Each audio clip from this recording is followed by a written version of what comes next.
Hey, Dr. Turi. This is my makeshift presentation room, so don't mind what's going on right now. My roommate is helping me out, and she's like filming me, and she's going to help move the slides. So, good afternoon. My name is Mallory Thomas, and today I will be talking about breastfeeding and its impact on childhood obesity.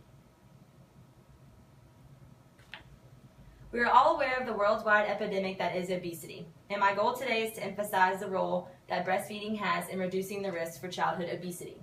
So to start off, we'll go over the objectives that we'll talk about today, which will be to discuss the health benefits of breastfeeding, explain the effect of breastfeeding has on childhood obesity, suggest possible explanations, and encourage behavioral change.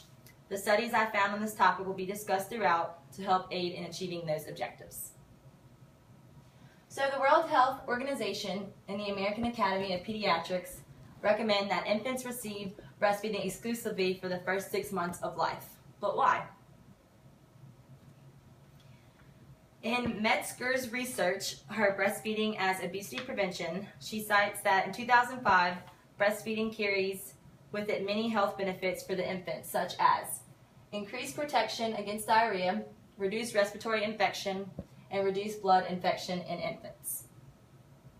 Also, it is proven that it has improved cognitive development, increased protection against type 2 diabetes, and there's a significant reduction in childhood obesity risk.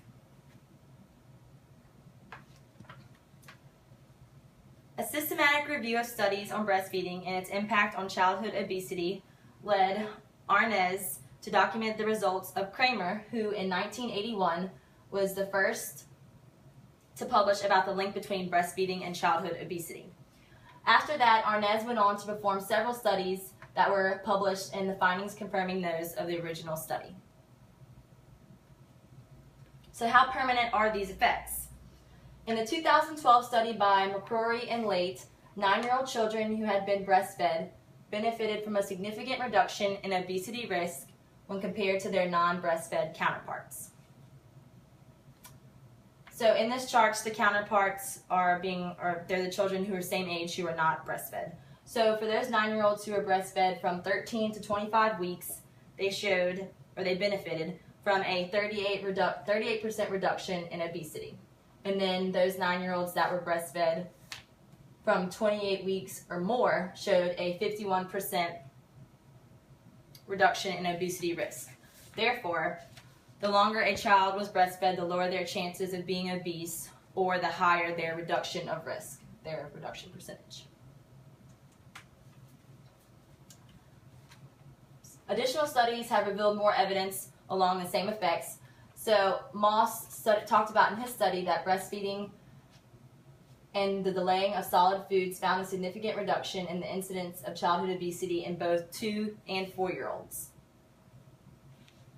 So in this chart, we're talking about the likelihood of healthy weight likelihood of healthy weight, which was higher in breastfed versus non-breastfed babies. So we have the breastfed being this darker blue, and then the non-breastfed being this lighter blue.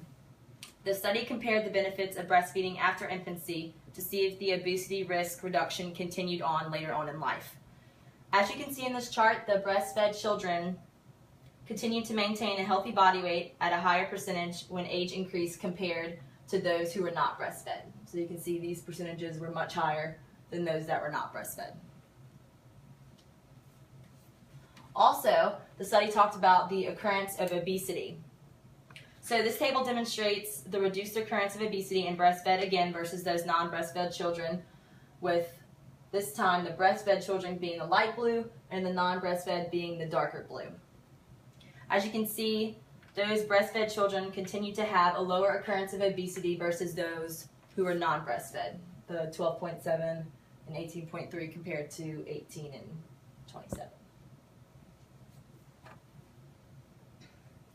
So this next study, same study, Arnaz's analysis in 2004 indicated that breastfeeding is associated with reduced incidence of childhood obesity all the way through the age of 18, suggesting that protective implications of breastfeeding extend far beyond childhood and are beneficial in late adolescence all the way through adulthood, into elderly life, and so on.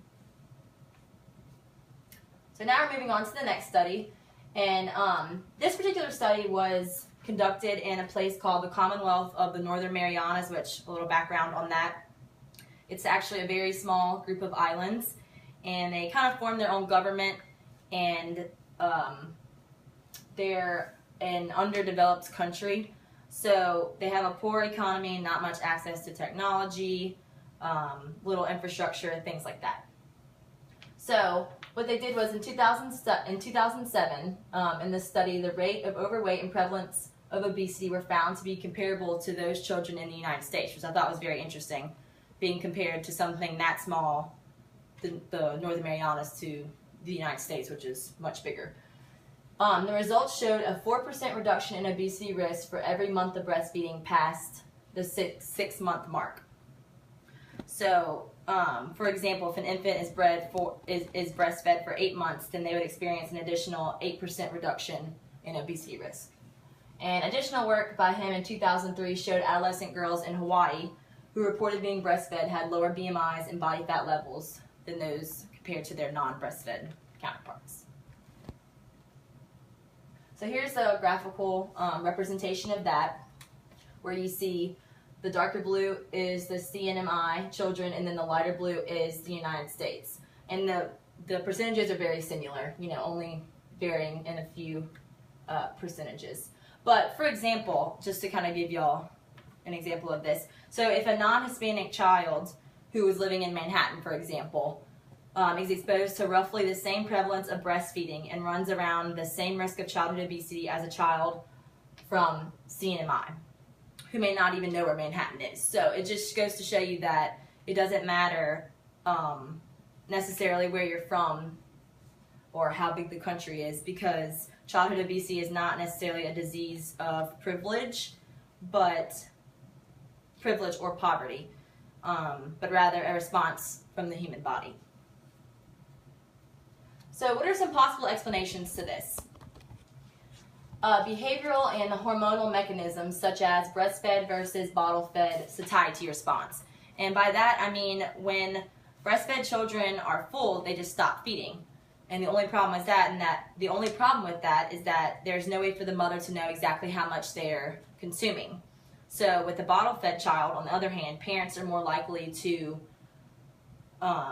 feed the child until the body is empty, in which that could be past the child's satiety response and therefore could maybe lead to obesity one day in the long run. Then macronutrient intake differences, such as higher protein in infant formula that can affect glucose metabolism, and then higher energy density of formulas versus that of breast milk. Also, higher plasma insulin concentrations in bottle-fed infants can stimulate fat deposition, and then more complete development of microbiota in breastfed versus non-breastfed infants. So opportunities to increase the rate of breastfeeding. Education of new parents during the prenatal and new parenting period, which basically at that point we're just trying to show them how the benefits can extend way past infancy, can lead to them being, little kids, like 7- and 8-year-old, into adolescence, and then into adulthood. Then we want to talk to them about the risks associated with not breastfeeding, and discuss and demonstrate the mechanisms of breastfeeding. Then we want to encourage families to read supporting literature. That way they know it's not just coming from us as a dietitian, but also that there are several other studies out there that show that breastfeeding is definitely the way to go. Encourage working mothers to explore workplace accommodations to support breastfeeding, and then provide information on support groups if they would like that information. So basically we just want to encourage breastfeeding at infancy to secure a better future for our little ones. The call for action. Protecting young children from obesity is extremely important, obviously, since excess weight has been associated with undesirable outcomes, such things as low self-esteem, mental health issues, and then also childhood diabetes, cardiovascular risk, and also the adult onset of chronic disease associated with obesity. Here is just a visual representation of that. Shows a child who is pointing out several complications. So obesity is far more than just an outward thing that people can see. There's also a lot going on internally, such as endocrine difficulties like type 2 diabetes.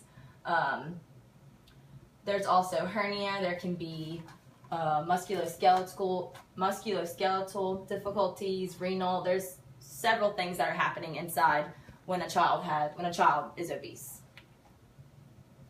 So why should we care? Obesity rates among children and adolescents have tripled since 1980. This is just a graph that shows that. So all of these lines, like this first line is 6 to 11 years, then 12 to 19 years, and this is 2 to 5 years. You can see that from 1980, about right here, they've all slowly increased, or rapidly increased really, to a much higher percentage. So a fun fact is that the cost of childhood obesity is estimated to be $14 billion per year in medical costs alone. And this is nothing compared to the impact that it can have on the future lives of our children. So it's time for us to spread the word.